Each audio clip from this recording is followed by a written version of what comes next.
አዲያ በዚያው ተነካክቷል የጎንደር መብራት ባለቅኔ በዚህ ነው የሚነካ ባለስልጣናት ሰምታችኋል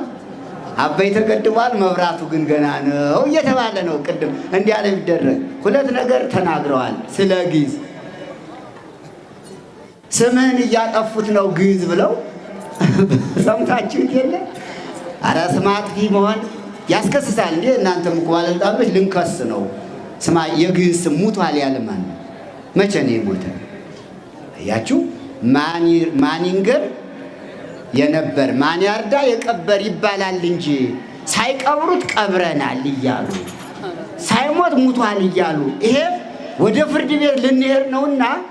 ያልሞተን ሰው በሐሰት ሙቷል ካለ ይላል ፍትሐ ነገሥት አንድ ሰው በሐሰት ያልሞተው ሙቷል ብሎ ከመሰከረበት ያ ሰው በሕይወት ከተገኘ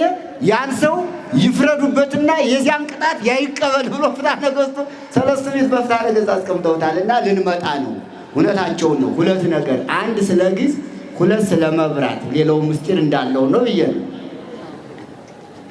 አዎ